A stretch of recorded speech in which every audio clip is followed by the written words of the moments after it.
teach you how to think correctly. The largest gap between successful and unsuccessful people in life is the thinking gap. I'm not talking about being smart. I'm not talking about an IQ. I'm talking about how you think, how I think. Successful people think differently than unsuccessful people. Wise thinking leads to right living. Stupid thinking leads to wrong living. If you want to have a fulfilled life, you have to fill your mind correctly.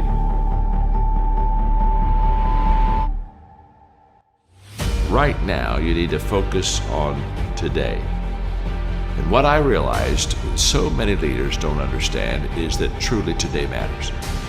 And we overestimate what we can do tomorrow. We over-exaggerate what we did yesterday, but we underestimate what we can do right now. The only time you have, the only time I have, is now. So the question for all of us is, what am I doing with now? The great leaders, they're present in the moment, and because of that, they maximize the moment. So if you're tempted to take that faraway glance, well, glance.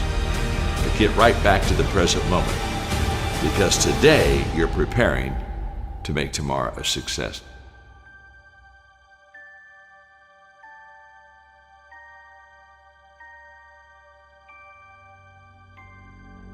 Well, we all want to be motivated, and yet so many times we fail to find the secret of motivation, and so let me give it to you quickly. Just do it. Motivation is not the cause of action, it's the byproduct of action. There's a lot of difference. If I think motivation is the cause of my action, then I'm going to wait to be motivated before I do something. But if I realize it's the byproduct of my action, then I'll start doing something. And then guess what? Motivation will come up and zap you, and all of a sudden you feel good and you're glad you're doing it. And you're saying, wow, this is truly wonderful. So let it be the byproduct of your life. Don't let it be the foundation for the actions that you take in your life. Nothing comes to you until you commit yourself.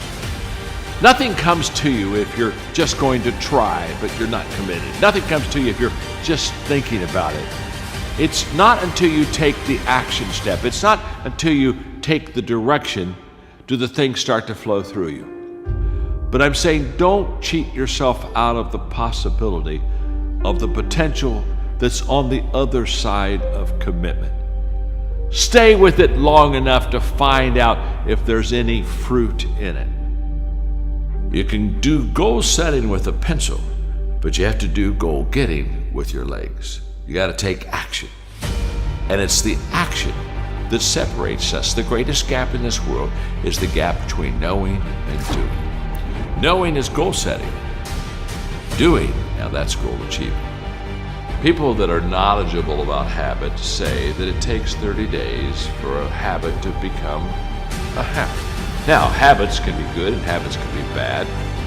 And so over a period of time, you can either be developing habits that are going to help you, or you can be developing habits that are going to hurt you.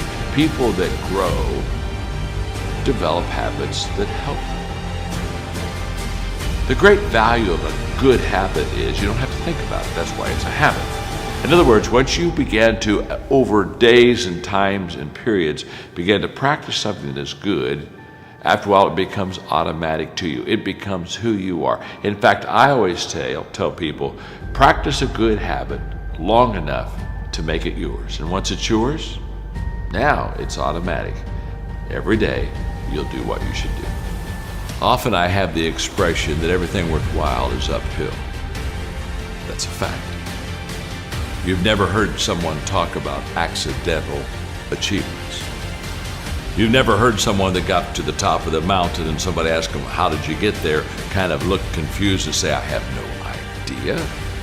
They know how they got there. The reason they know how they got there is because they had to walk all the way up the mountain. Nobody lifted them. There were no shortcuts. There's not an elevator. There's not an escalator. It's all effort that gets you to the top of the mountain. What I want you to understand is that inspiration does a lot better when it's coupled with perspiration. There are a whole lot of people, they want to be inspired in great things, but they don't want to do the hard work. to achieve those great things. It's not either or, it's both and. So I really trust today that you will just kind of roll up your sleeves, look at something you haven't tackled for a while, dive in. You'll be amazed that once after you do the work, you get inspired. Don't wait to get inspired before you do the work.